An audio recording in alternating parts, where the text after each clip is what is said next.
Fala galera do oitavo ano. Gente, vamos falar nesse vídeo aqui, começando a falar sobre a América Anglo-Saxônica, tá? Então quer dizer que neste capítulo nós vamos estudar sobre Estados Unidos e o Canadá. Primeiramente falando dos Estados Unidos. Os Estados Unidos que é a maior potência capitalista do mundo, né? É a superpotência do mundo, tanto porque tem um grande poderio econômico e também pelo fato de ter um grande poderio bélico, ok? Os Estados Unidos, ele se destaca economicamente, esse grande poderio econômico, porque aproximadamente um quarto da riqueza mundial é produzida nesse país. Então, os Estados Unidos tem uma grande força comercial.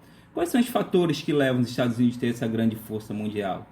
Uma estrutura produtiva moderna e diversificada, né? A gente tem também a questão de indústria de tecnologia de ponta, a grande participação no comércio mundial, fazem dos Estados Unidos essa grande potência mundial que ele é, essa superpotência mundial que ele é. Agora, quais os fatores que levaram os Estados Unidos a se industrializar ao longo da sua história, né?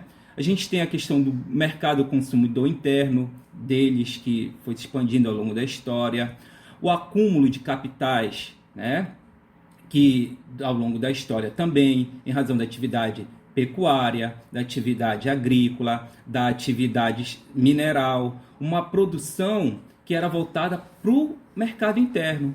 Então, essa estrutura econômica voltada para o mercado interno também vai contribuir para o surgimento desse mercado consumidor. Uma numerosa mão de obra também, principalmente de mão de obra de imigrantes europeus que se dirigiam para aquele país, fontes de energia abundante como carvão, a energia hidráulica dos rios, mais atualmente o petróleo, vão contribuir para o processo de industrialização dos Estados Unidos, facilidade no transporte, como a questão de hidrovias navegáveis, também as grandes ferrovias que foram construídas ao longo da história nos Estados Unidos. Se você for ver, ainda no século XIX, os Estados Unidos têm uma grande rede ferroviária que vai contribuir para a distribuição de mercadorias, para o transporte de passageiros, as diversas invenções ao longo dos séculos e suas aplicações, né? Também a questão de possuir cidades próximas a portos, ferrovias, hidrovias, e também o fato de possuir ruas largas que facilitavam tanto a circulação de pessoas quanto a circulação de mercadorias. Então, esses elementos contribuíram para que os Estados Unidos se tornasse hoje a grande potência industrial que ele é. Além disso, outros fatores contribuíram para que os Estados Unidos se tornasse essa grande potência capitalista, econômica, industrial que ele é. As duas grandes guerras do século XX. Por quê, galera? Porque durante as duas grandes guerras do século XX, a Primeira Guerra Mundial, de 14 a 18, e a Segunda Guerra Mundial, de 39 a 45, as principais potências europeias estavam envolvidas na guerra. Portanto, a produção europeia estava mais voltada para a produção de equipamentos bélicos, de armas, para a indústria bélica, para a indústria militar. Então, o que ocorreu nesse período? Os Estados Unidos, tanto na Primeira Guerra Mundial quanto no período da Segunda Guerra Mundial, ele vai se tornar o grande fornecedor de mercadorias e de produtos industrializados para a Europa.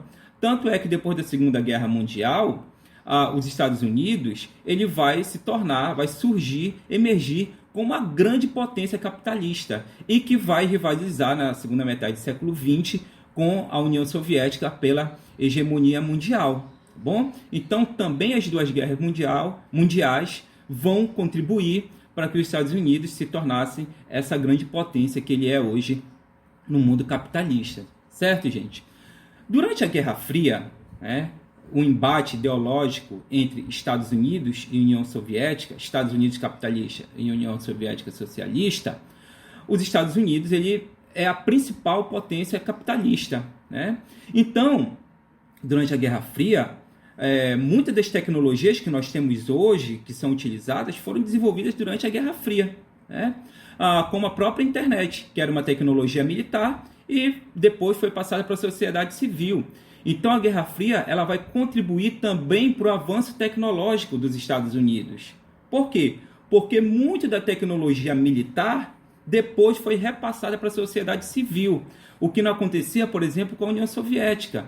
A União Soviética investia pesadamente em armamentos, na indústria aeroespacial, como os Estados Unidos vai investir, mas a União Soviética não vai ter a capacidade de repassar esses avanços tecnológicos para a sociedade civil, sendo um dos fatores, né, vários fatores, mas sendo um dos fatores que contribuíram para a ruína da União Soviética.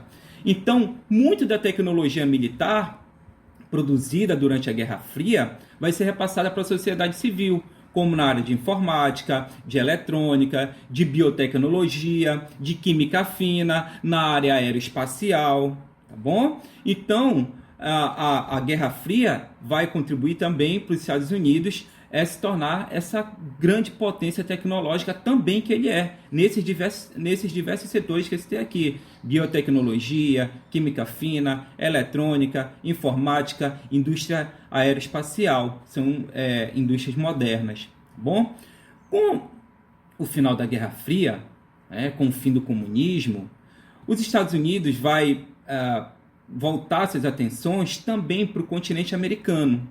Por quê, galera? Por quê? Porque com o fim da Guerra Fria, novas potências vão surgir, como o Japão, os tigres asiáticos, países europeus já recuperados, a própria China. Então, para se proteger da concorrência dessas outras potências que vão surgir, potências econômicas, com o fim do mundo bipolar, os Estados Unidos vão lançar um plano chamado Iniciativa para as Américas. O que é Iniciativa para as Américas? Uma tentativa de unir comercialmente a América e proteger, né, o continente americano da concorrência de países de outras regiões, né, como da Europa e da Ásia, tá bom? Então, a ideia dos Estados Unidos era proteger a América, proteger no sentido comercial, porque o continente americano é o grande local onde os Estados Unidos ele promove sua política comercial. Então, se outras indústrias de outros países conseguissem adentrar o mercado americano, então os Estados Unidos perderiam um grande mercado consumidor, que seria a América Latina, vamos dizer assim, que vai do México até o sul, a porção meridional da América do Sul. Então, a Iniciativas para as Américas é uma forma de unificar comercialmente o continente americano, tá bom? E para consolidar essa unificação, essa tentativa de promover a unificação do continente americano, se proteger da concorrência estrangeira de nações de outros continentes, em 1994 vai ser criado o NAFTA, o Acordo de Livre Comércio da América do Norte, um bloco econômico formado pelos Estados Unidos, formado pelo México e também pelo Canadá. Esses três países vão formar a área de livre comércio da América do Norte. É isso, gente. No próximo vídeo eu volto falando sobre os blocos econômicos.